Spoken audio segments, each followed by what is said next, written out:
Welcome to Lip Service for Contractors. Here you'll learn what moves the needle in your business. With your hosts, Brigham, the deep thinker, Josh, the $100 million contractor, Zach, the confused millennial, Laura, the foreigner. Lip Service. It's not about dictatorship. It's about leadership. It's not about duplication. It's about innovation. It's not about stuff. It's about your people. Strap in and get ready for some lip service. Welcome back to another episode of Lip Service for Contractors. You guys have got a great episode for you today. Do you know yourself? Do you know your team and their strengths? All of that and much, much more in 60 seconds. Power Selling Pros is the customer service coaching company for contractors. Their one-on-one coaching for CSRs helps contractors book at least 85% of their calls and wow more customers. And their group training for technicians helps you create a better buying experience in the home and close more sales. Visit powersellingpros.com to learn more about how you can make more money with their coaching programs. Chances are you love what you're hearing on Lip Service for Contractors. And if you want to go deeper, have an actionable playbook, or just want to learn from some of the most successful and profitable contractors in the industry, check out Clover Marketing from Josh and Laura. They give away free, amazing information, tools, SOPs, scripts, and processes that help their family business grow to over 140 million. And those same tools have helped other contractors in the industry blow up their business and grow an average of 20% every single year. Check out growwithclover.com/free gifts. They update the free gifts section all the time, so make sure you keep coming back. Welcome back, Lip Service for Contractors. All right, you guys, we're going to talk about knowing yourself as well as knowing the strengths of your team. Why do you even want to know about this stuff? Boy, is it really going to be this deep? What do you guys think? It's not just deep, it's actionable, right? So like the title of this podcast is, it's not know yourself. It's supposed to be like hiring your opposite, but it's directly related, right? So knowing yourself, knowing your team strengths. A lot of contractors, and not just contractors, people in general, and like a salesperson, right? They hire the person that they like. People tend to like people just like them, right? So as a salesperson, you try to relate to people.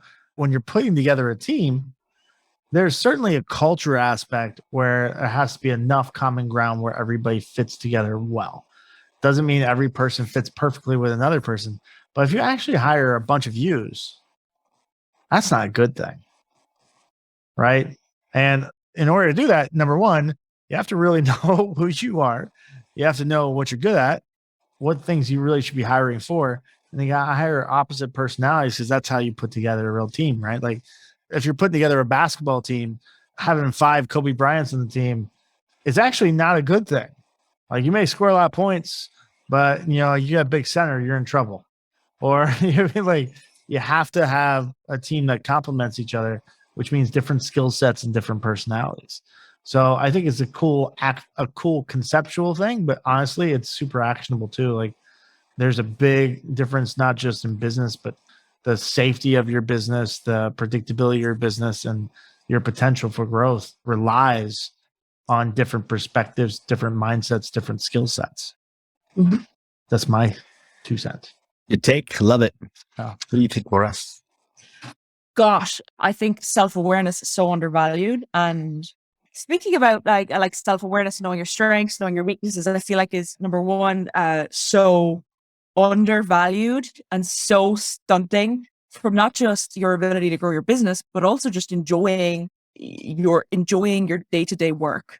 I do strongly believe a person needs to hone their weaknesses in order to, number one, reach their potential or at least work toward their potential. And that's acknowledging that you're crappy at things sometimes. And I'm not saying that you can't improve upon a weakness. I think you can, but I think the effort you're going to invest toward improving that weakness, you would be better served honing your strengths and hiring the person who is your opposite, to Josh's point. And again, that sometimes to bring the habit that you have toward looking in the mirror, I think you've got to be able to do that and truthfully look in the mirror. And somebody said this to me recently. I have to read it to you. It's a bloody brilliant line. Things that are not your strengths do not equate to failure. So if you accept to not engage in something, if you accept that I'm just not good at this, and you can off put it just to somebody else or hire somebody to compensate for you not being so good at X, it's not a failure. It's just solid self-awareness. So you're allowing your ego, you're stepping outside of yourself, acknowledging that I'm not going to allow my ego stunt the growth of my business. And that can be difficult. There's no doubt about it, but it's certainly going to bring you more joy and your company more success. I mean, I agree. Yeah, self-awareness, but like, it really is just, most people maybe don't know to the extent of what they're good at or bad at. Some people are obviously totally blind to it. But most entrepreneurs know they can't do everything. It's just not realistic. It comes really, when you're a one-person company, it's not the greatest feeling in the world, right? You don't even have a business, right? You have a high-paying job, number one. Number two, it's just common sense. Like, hey, I'm not going to be great at everything and I can't do everything. So I have to hire out and I have to add team members.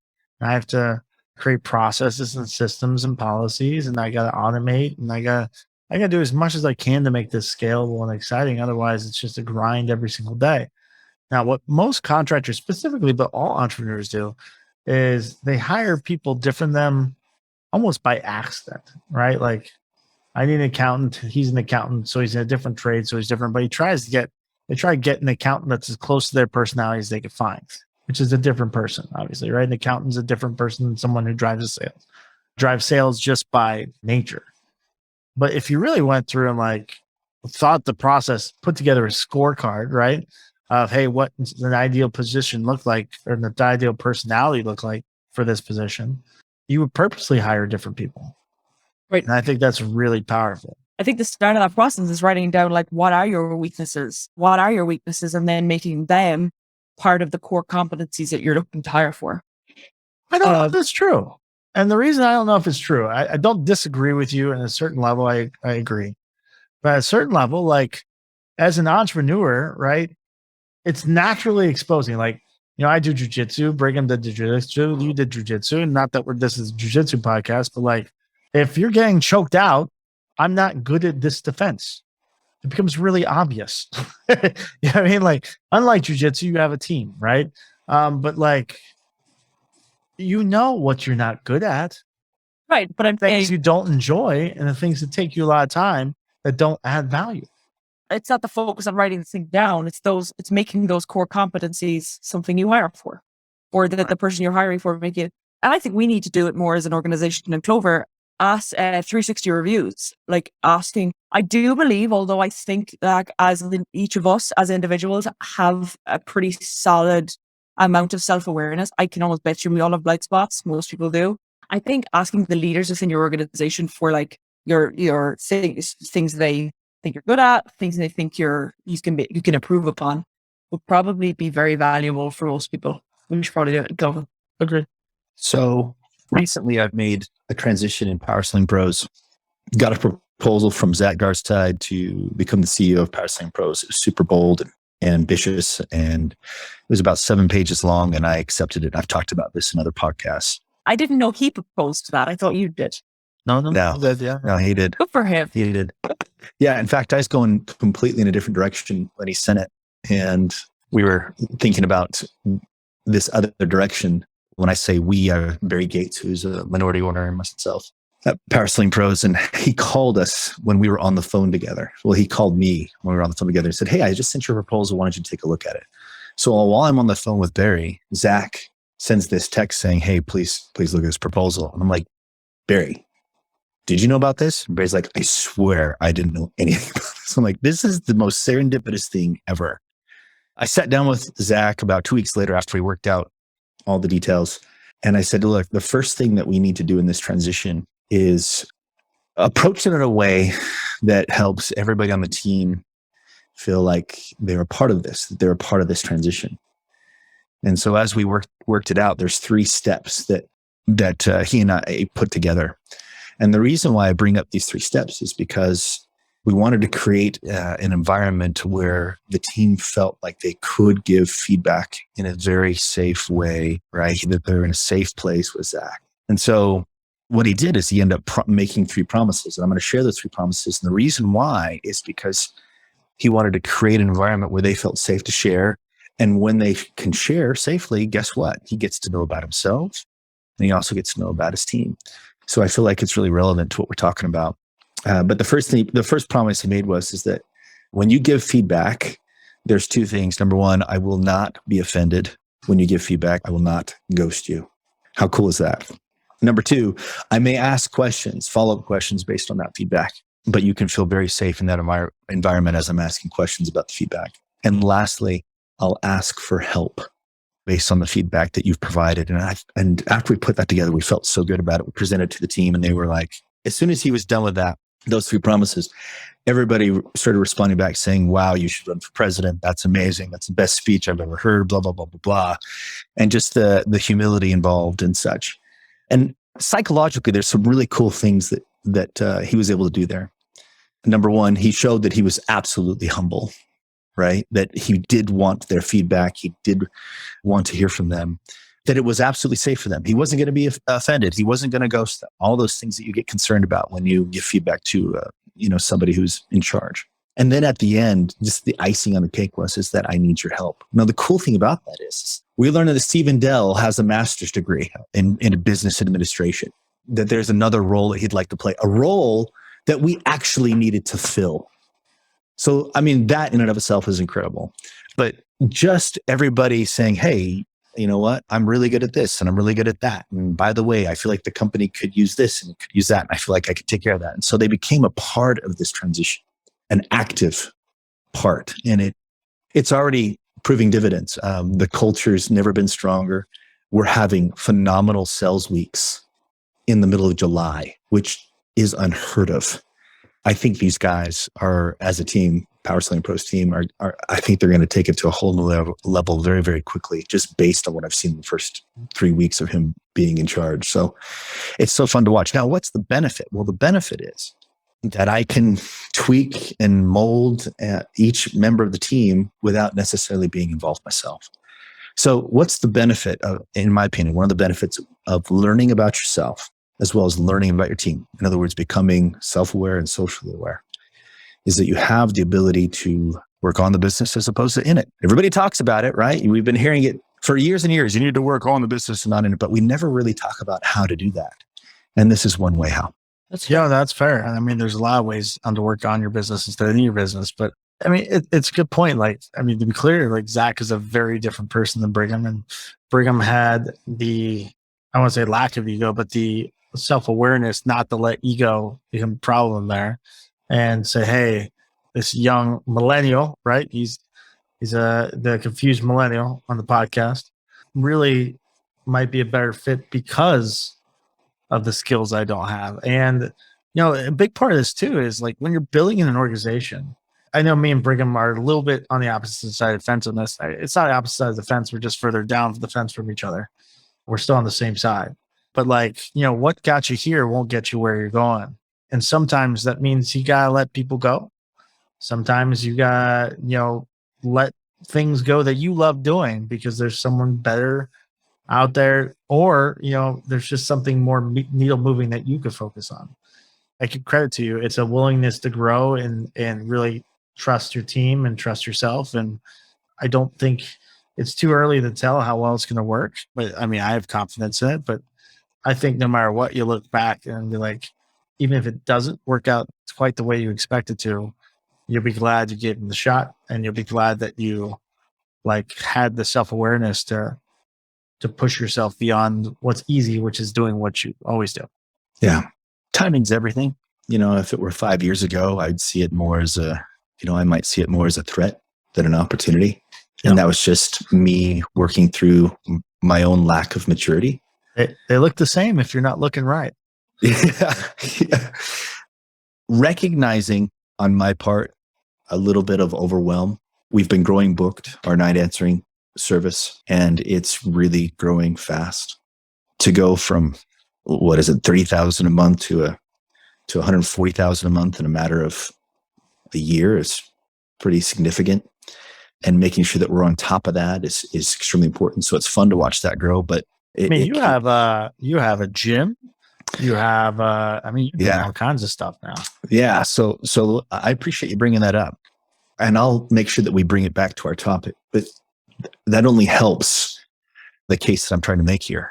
So I bought a company called Athlecare. It's a post-workout recovery company. So you go in after a workout and you stretch out, and there's hot tubs and cold tubs. There's a couple of athletic trainers that will massage certain areas, release certain muscles.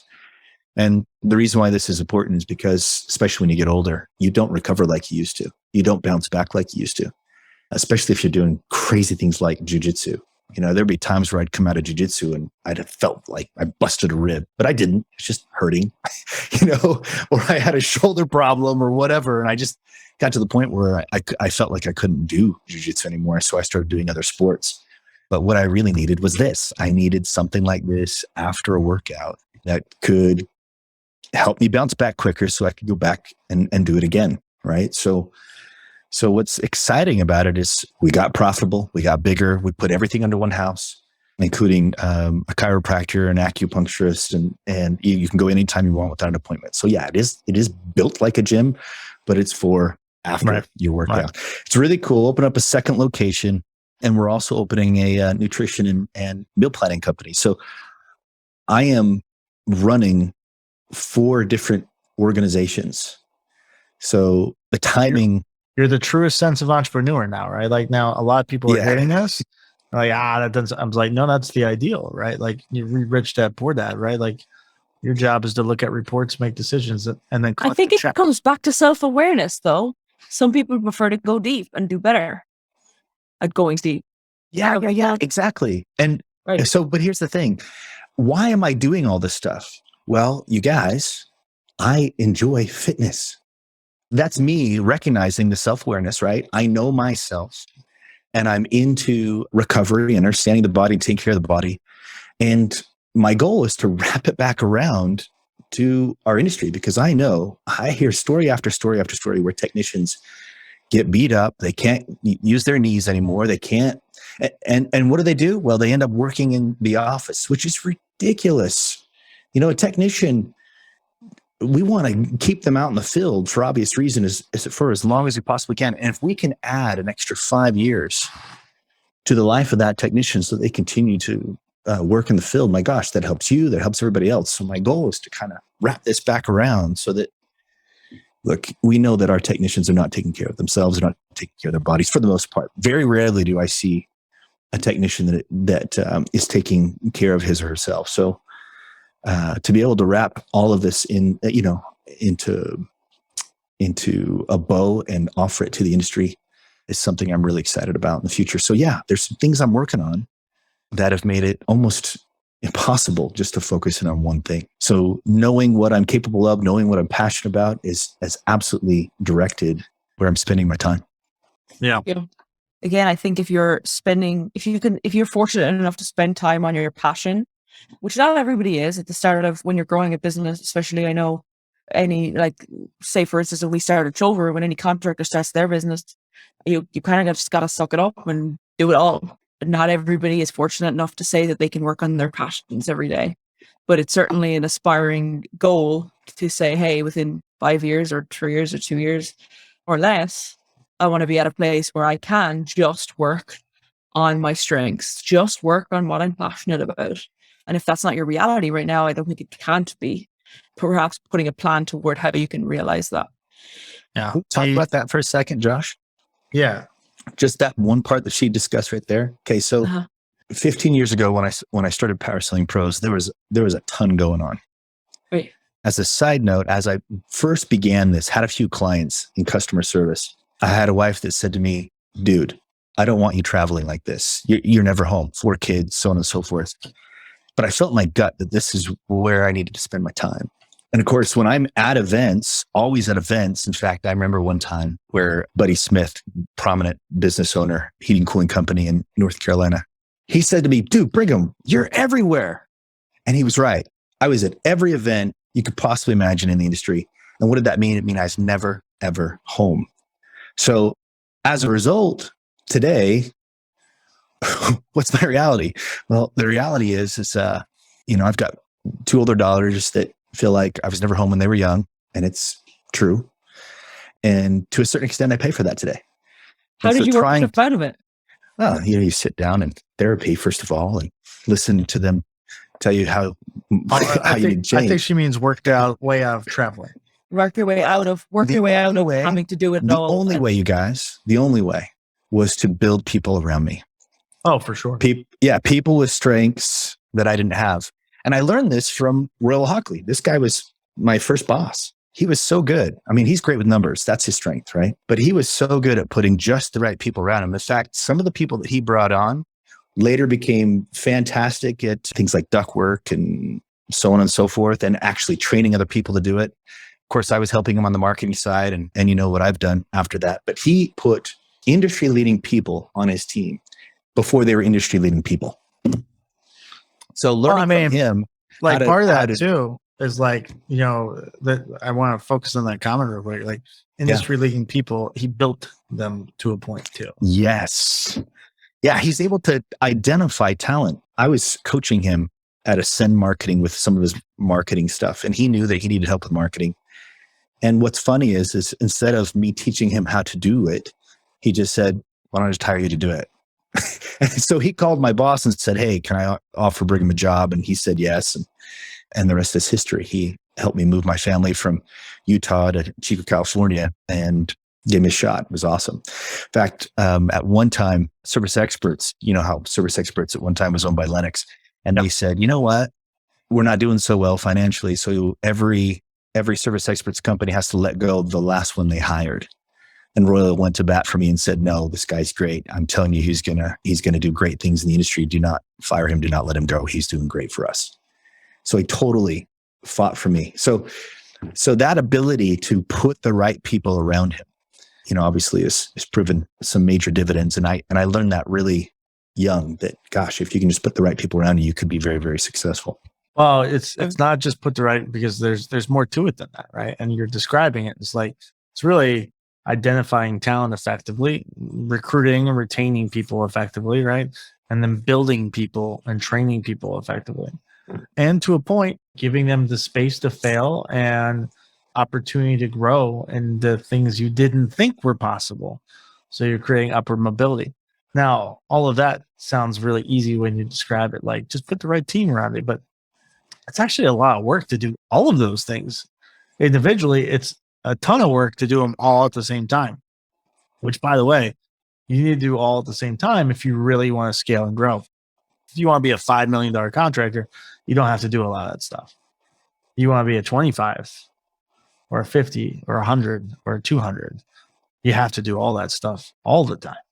It's a good thought. And like, really, this conversation has went from, you know, hiring someone different and really just developing people, but it's still the same, right? Like, it's not just skill set. It is personality and perspective too. Like, I think we should not lose track of that. Like, if you hire, not carbon copy because there's no such thing, but like, if you keep hiring people that are similar to you in mindset and perspective, that's terrible too. There's a book called The Who Method, and I would encourage everybody to read it. Sometimes the issue when it comes to hiring fear weaknesses or hiring at all, we all have our biases. And ideally, I would like to think I don't stereotype or whatever, but we all do, even if we attempt not to. It's a subconscious thing. So a system that forces you to be objective, it's really beneficial. The Who Method is really, really good for that. You can also reach out to us. I have dissected that into like an actionable SOP. So when you're interviewing, you have a scorecard to like weigh up like the role competencies, because for every role, there's certain role competencies that are like non-negotiable and a must. Like I could confidently say that my executive assistant basically has all the core competencies that I lack, and it's so flipping helpful. And I really would encourage you to adopt an objective system, or to Josh's point, you just fall into that category of hiring people you like, hiring people you'd like to have a beer with, hiring people you enjoy chatting to. People hire the same way they vote, right? It's the person I want to have a cocktail or a beer with, or in Brigham's case, a steak. Kool-Aid. A Kool-Aid. Kool-Aid. An energy drink. An energy drink, yeah. But like, I mean, that's the way most people do it. But like, we could kind of all admit, if we're really being honest, like, you know, voting for someone because you'd have a drink with them does not give any indication of how good they would be at the job. right? 100%. The same thing with hiring. Like, I can't tell you how many interviews I've like seen of people do, and it's like they're asking about hobbies. They're like, "Oh, you like fishing? I like fishing too." I'm like, "Wait, this is Why does that matter?" Right. this is a salesperson. Like, why do I care if he fishes?" Right? Like, this is an accountant. I don't care if we went to the same high school.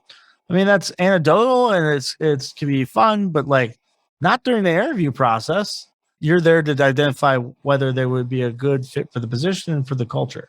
I think also the one thing I've made a mistake on myself is although the scorecard system and that objective system forces you to be more logical, and that takes you away from your biases and making an emotional decision, I would combine that with your gut feeling. Sometimes I've gone all gut and that's been wrong. I've gone all logic and that's been wrong because I've ignored my gut. I would combine both. However, what I've also found very, very helpful is if your gut is like, they're logically like an A star, they're an A player. And I'm going through that process right now. Logically, they're an A player, but your gut is just like, there's something off. There's something off and I can't put my finger on it. What we found helpful is referring to their references. And if their references debunk your gut, perhaps it's a bias. If your references disagree with you entirely and they are an A player and the references just are raving about them, then it's perhaps you are operating from a biased perspective and you can trust that your scorecard is accurate and this person is the all-star. I would there's a great book called Thinking Fast and Slow, and it's combining both your logical brain and your trust your gut, like the emotional brain, right?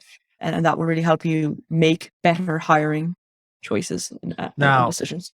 The caveat to that is like most people don't actually know how to pull an actual reference. They put give me 3 references at the bottom of the sheet, and you're not defining who those 2 references need to be and in specific relations, and you're not calling out who you want. Then hey, it's my second cousin. Like, that doesn't really help you. Well, but what changes that is on the hiring SLP and in the field. Right. No, I know. It forces. You're getting specific people from specific situations based in their resume. But that's what I'm saying. Like, that's the right way to get references.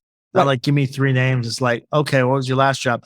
Who did you work for, or who did you not report to, but was in a competing position yours? I want their phone number. For scale 1 to 10, what are they going to tell me your skill level's at? What are they going to tell me your biggest weakness? By the way, I'm going to call them and confirm all this, right? And then like, who's someone reported to? Who is your boss at that position? Whatever, right? You have to ask specific ones. Otherwise, references are fairly useless. And I would be clear how you preface. I will tell you, if someone can't put together 3 names for you to call on the bottom of a sheet of paper, that's a gigantic red flag. But they could put anybody.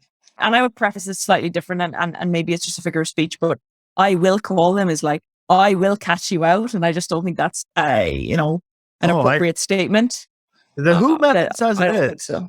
Right? It doesn't say, wait, that phrase doesn't exist. Because that phrase, ask them to spell the name and they go, I'm going to be calling him. So just make sure you're aware that I will call them after this call.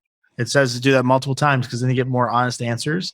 Yeah. I agree. I'm being aggressive. I wouldn't be this aggressive in an actual interview. Right. Brigham, go ahead. Sorry. So I've just been thinking about this as you guys are talking. Self-awareness, social awareness, it comes down to your emotional intelligence. That's what we're talking about. We're talking about your EQ. Now, there's a ton of books on emotional intelligence. Mm-hmm.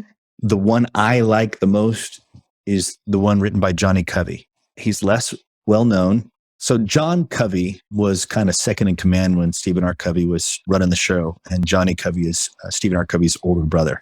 So his grandson, Johnny Covey, wrote 5 habits. Let's see here. 5 habits to lead from the heart. So what he talks about is being in your head versus in your heart. Now, earlier, Laura was talking about logical side versus your gut. And so if I were to change that wording just a little bit, let's say the gut is your heart, right? Working from your heart. And then your head is working from the logical side. Now, what's interesting is that you want to be able to use both. You want to lead with your heart. Okay, so emotion drives, logic justifies, right? Because there's sometimes where your gut is saying something that's completely off the wall, doesn't make any sense at all. So you need that logical side to justify the action. Check you.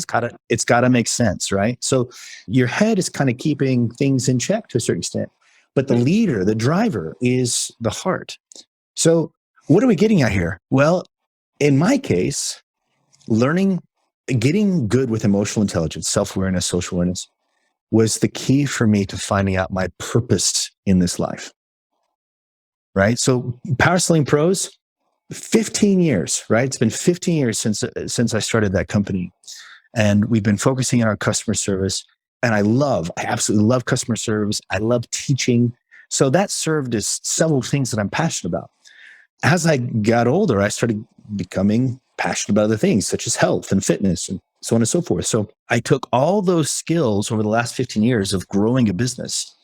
And crazy thing, as hard as it was the first time around, why? Because I didn't know myself and I didn't know other people. I was so caught up in my own self, right? Everybody's playing a supportive role in my life. Okay. That thing that we start out with when we're in high school, we're so into ourselves. That's the sort of thing you've got to pull yourself out of.